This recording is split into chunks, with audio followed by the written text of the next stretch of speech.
Og verið hjartanlega velkomin aftur. Við höfum sagt áður og við segjum það enn, mannlífið út á landi dásamlegt og það blómstrar í öllum hornum.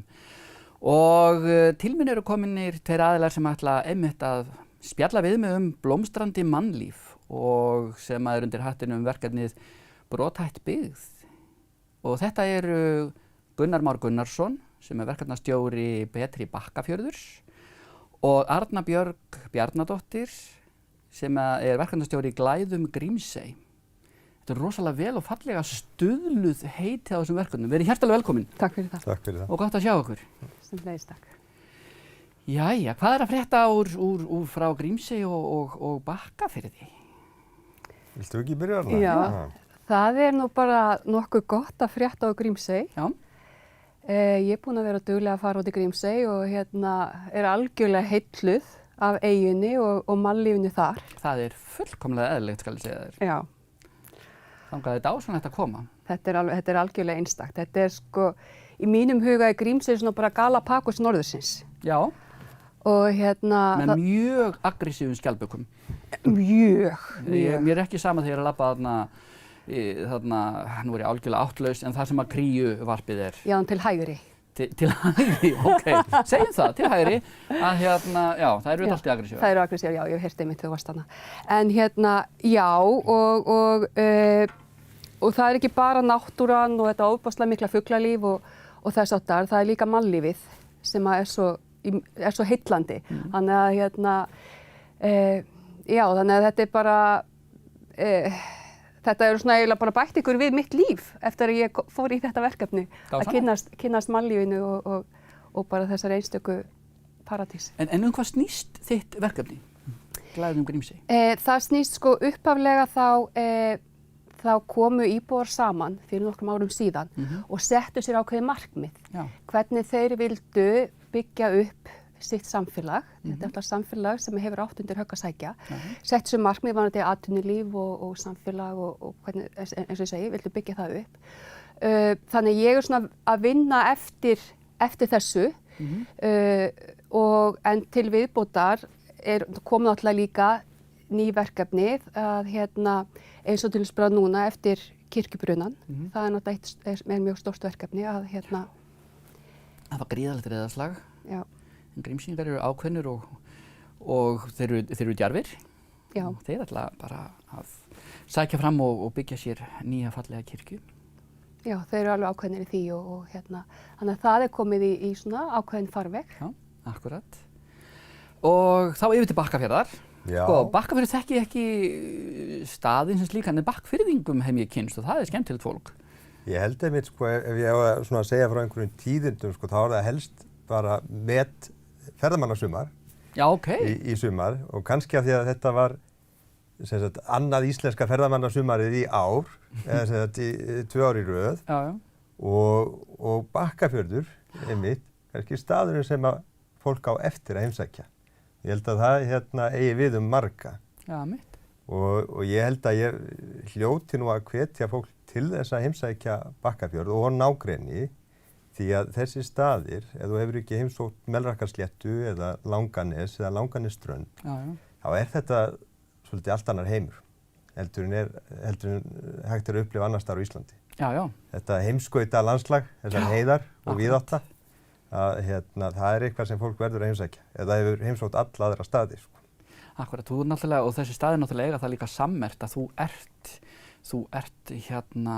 sko, staðirnir umhverfið, þú bindst þarna náttúrunni svo sterkum böndum eins og þú segir, Melrakkarsléttan langa og yfir til Bakkafjörðar, sko, þú ert ekki þú ert eins fjarri 101 hægt þegar þú ert komin þarna eða, það maður tala ekki eins og út í Grímsey, sko.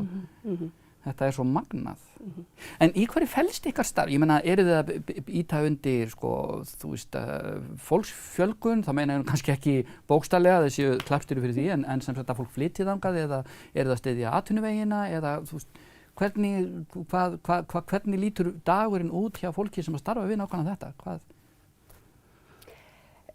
Já, eins og ég kannski reifa aðeins á það, og þá þetta eru bara ýmis verkefni, ég meina eins og til þess bara núna þessa dagana, þá er fólk að hringja og er að velta fyrir sér, nú erum við til þess að auglýsa bæði þessi verkefni eru með svo kallan frumkvæðissjóð. Aha.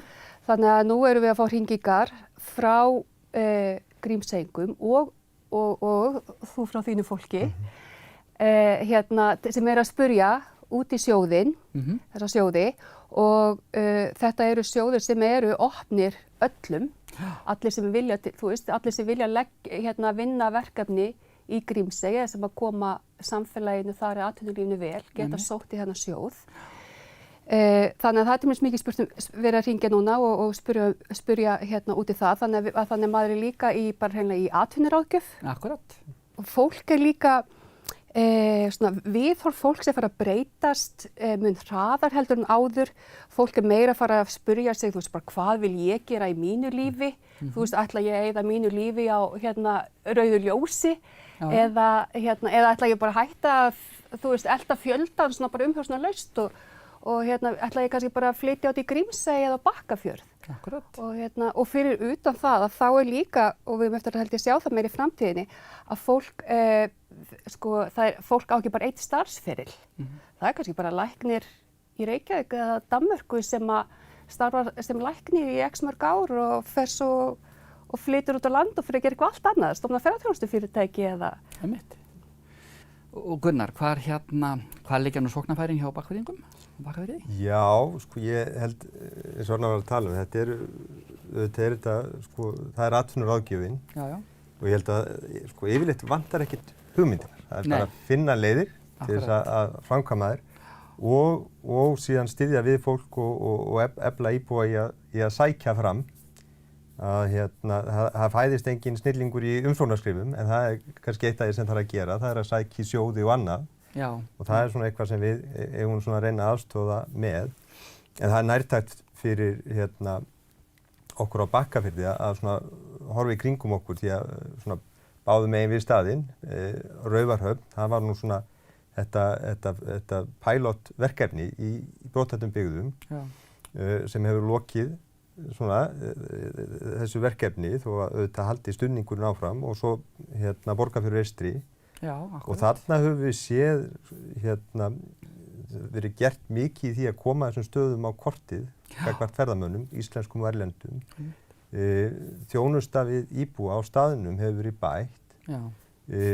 Það hefur tekist að efla menningarlíf og svo eru komin frumkvöðla fyrirtæki og svona þessi hefðbundnu atvinnuvegir standa sterkari. Og allt þetta viljum við sjá á þessum stöðum.